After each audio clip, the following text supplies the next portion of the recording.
Hi, I'm Dan Siegel, and I'm a clinical professor at the UCLA School of Medicine and the executive director of the MindSight Institute. What we do at the Institute is to look at well-being across a wide array of sciences and then ask the question, what is the mind? And then ask the question, what is a healthy mind? So in our approach, we synthesize all the fields of science into one framework, and that's called interpersonal neurobiology. So what I'm going to be sharing with you are some take-home messages for what you might do in your life differently because of the lessons we've learned from the consilient approach of interpersonal neurobiology. Consilient means we look for the universal findings across independent disciplines and then use those findings to ask the question, how can we help bring well-being into our lives? So one of the first things we learned from interpersonal neurobiology is that the word mind actually doesn't have a common definition. So in my field, psychiatry, the caretaker of the mind, the psyche is defined as the spirit, the soul, the intellect, and the mind. I'm a caretaker of the mind, but I was never told what the mind is. And in fact, when I did my research fellowship through the National Institute of Mental Health, I studied with psychologists, and the field of psychology also has no definition of mind. In fact, when you look at all the fields of mental health, which include psychology, psychiatry, nursing, social work, etc., none of us have a definition of the mind. So in my latest book, Mind, A Journey to the Heart of Human Being, I address this question of what the mind is by asking the question, what could this mind thing be? So if we pause for a moment, you think to yourself, well, I have a mind, and certainly you do, or you wouldn't be hearing what I'm saying. What is your mind?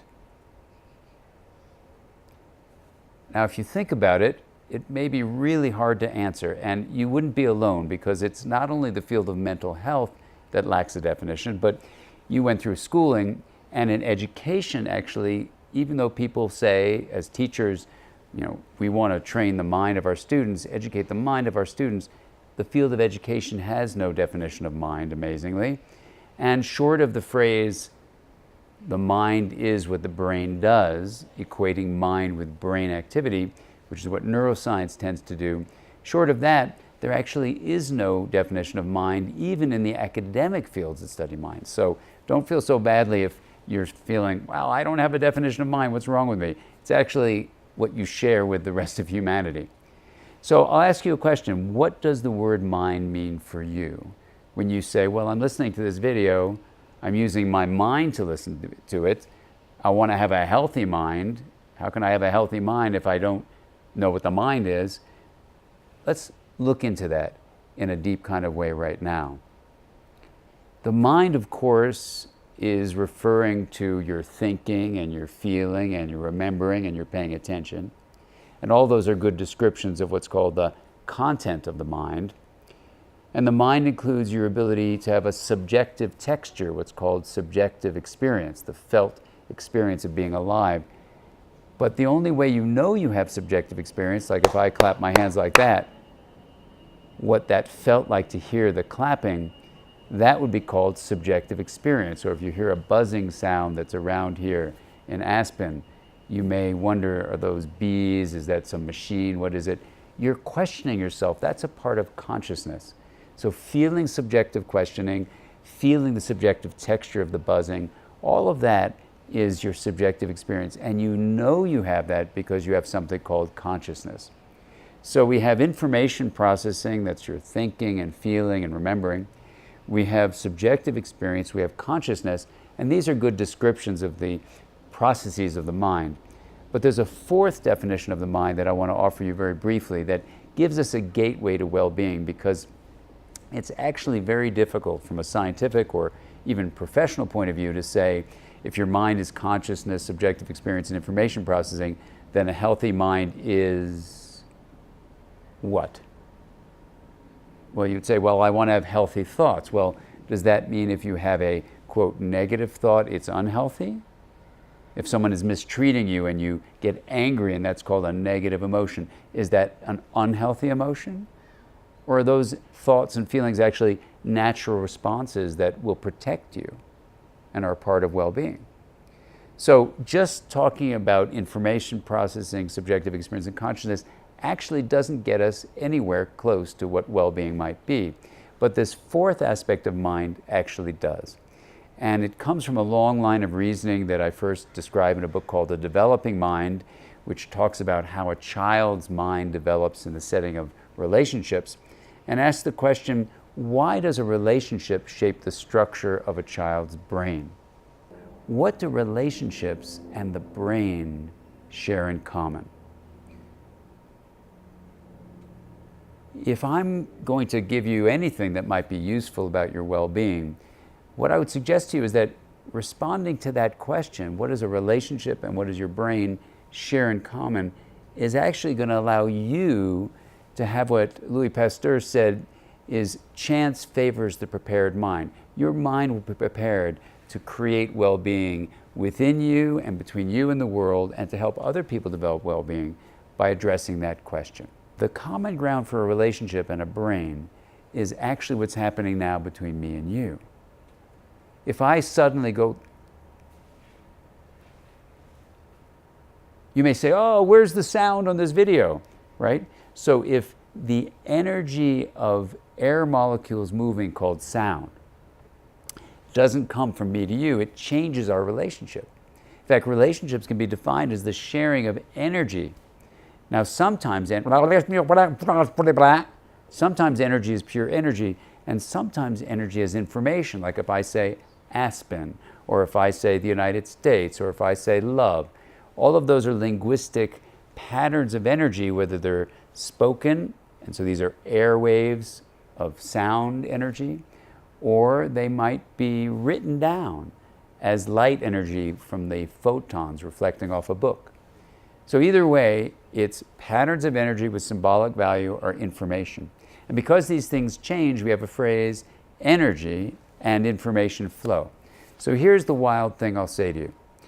If energy and information flow happens inside your brain, which it does, that's basically what the whole brain is about, electrochemical energy flow, which creates neural representations, which are symbolic patterns of energy that have deep influences on how the brain processes information.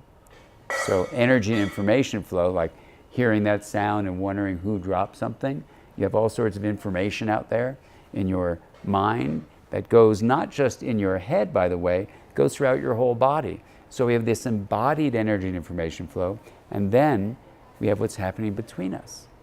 So then you could say, okay, got it.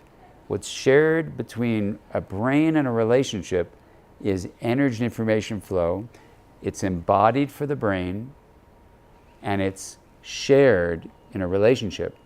Now the question I ask you is this: who cares? You go, I don't. Well, here's why you should care.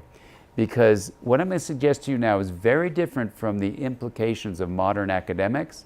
And in fact, Hippocrates 2,500 years ago said that the mind, its joys and sorrows, only come from your head. He was followed 125 years ago by William James, the father of modern psychology, who also said it's so obvious the mind just comes from the brain that we'll just posit that and go on because everything will support that.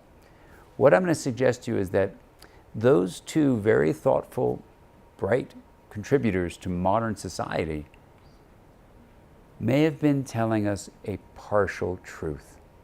And if you believe the partial truth, it not only paralyzes you to understand the full picture of the mind, but it may actually even be destructive.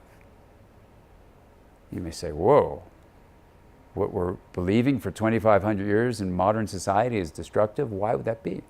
Well, here's what I want to suggest to you. Think about your relationships with people close to you. Do you ever find your relationships change how you feel or what you think or what you pay attention to? If the answer is no, then go on to the final segment of this video. But if the answer is yes, that yes, relationships shape my mental experience, then if I ask you the next question, well, if you go out drinking the night before, or if you're really, really starving and can't think straight, or you're exhausted, does your bodily state, what you stick inside your mouth or how tired you are, does it influence your mental life? And if you say yes, then we have two interesting things, relationships and the state of the body, influence your mental life. So what we're going to say now is that the mind, your information processing, subjective experience, consciousness, and now we're going to get to this fourth aspect of mind, that your mind is actually emerging from energy and information flow that is both embodied and relational. Now you may hear that and say, that's really weird because that's two places at once. That's exactly what I'm saying. But it's not really two places. It's one system. Your skull nor your skin are impermeable boundaries for energy and information flow. It's one system with various locations. So then you say, well, okay, if that's true, if the mind is some emergent property, is the mathematical term, what's the system from which it's arising?